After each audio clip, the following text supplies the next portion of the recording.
بیٹا اس کو ایسے نہ ایسے کر دو، جلدی جلدی شروع ہو چکی ہے۔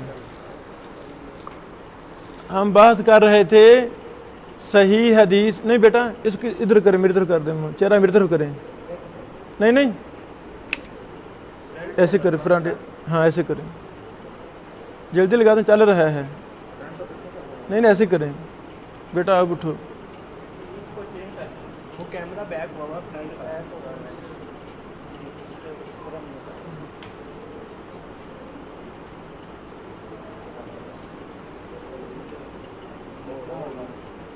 نہیں فرنٹ آگے کرنا ہے، پیچھے غلط لگ جاتا ہے، لگا دو، زوم کر دو،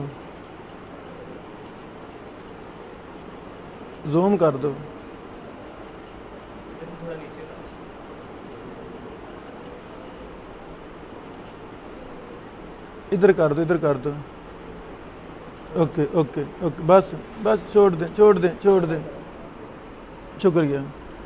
ہم بحث کر رہے تھے صحیح حدیث پر، اصول سند میں سے سب سے بنیادی اصول یہ ہے کہ کب حدیث صحیح ہوگی، کب حدیث ضعیف ہوگی۔ تو صحیح حدیث کی 5 شرطیں ہیں، سند متصل ہو، راوی عادل ہوں، راوی ضابط ہوں، شاذ نہ ہو۔ تو بھائی نے بڑا اچھا سوال کیا کہ ہم کیسے پہچانیں گے کہ ثقہ کون راوی ہے، اوثق کون راوی ہے؟ جرح و تعدیل کے الفاظ کے مرتبے ہیں،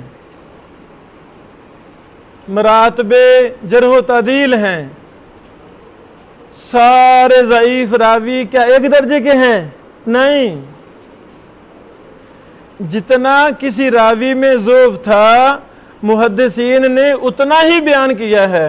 ایسے نہیں ہو سکتا کہ ایک راوی میں ضعف زیادہ ہے محدثین اس کا کم بیان کر دیں، یا راوی کذاب ہے، دجال وضاح ہے، محدثین اس کو ضعیف کہہ دیں، ایسے ہو سکتا نہیں۔ آگے میں تفصیل بتاؤں گا محققین کی۔ ہمارے ہاں محدثین کا معیار معتبر ہے۔ کون سے محدثین؟ جو محدثین تھے، متقدمین ہوں یا متاخرین ہوں، جس کی بات بھی محدثین کے اصولوں کے مطابق ہوگی وہ ہماری سر آنکھوں پر ہوں گے انشاءاللہ۔ ہاں،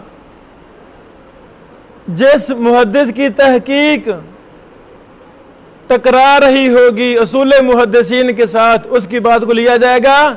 نہیں لیا جائے گا۔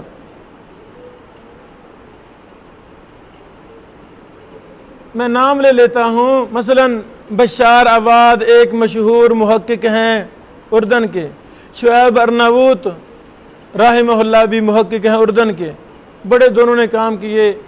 بشار صاحب زندہ ہیں، شعیب ارناؤوت صاحب رحمہ اللہ وفات پا گئے ہیں۔ شعیب ارناؤوت نے سنن ابن ماجہ پر تحقیق کی ہے، اور بشار عواد نے بھی تحقیق کی ہے، شیخ البانی صاحب نے بھی، دیگر محدثین نے تحقیق کی۔ راوی کذاب ہے سند کے اندر، ابن ماجہ کی سند میں، تو کذاب یا وضاح ہے یا دجال ہے، یعنی اعلیٰ درجے کا ضعیف راوی ہے، جرح کا سب سے اعلیٰ درجہ اس میں پایا جاتا ہے، کذاب وضاح ہے، تو اس کی روایت کو کیا کہتے ہیں؟ موضوع۔ کیا کہتے ہیں؟ موضوع، بھی جھوٹی روایت ہے۔ تو شعیب ارناؤوت رحمہ اللہ جب حکم لگاتے ہیں تو روایت کا حکم ہے موضوع، تو لکھ دیتے ہیں یہ سخت ترین ضعیف جداً شدید الضعف، یہ سخت ضعیف ہے۔ سخت ضعیف یہ کذاب کی روایت کو نہیں کہتے، کذاب کی روایت کو کیا کہتے ہیں؟ موضوع کہتے ہیں۔ تو یہ غلطی ہے، اجتہادی غلطی ہے۔ تو بہرحال آگے کے یہ ایک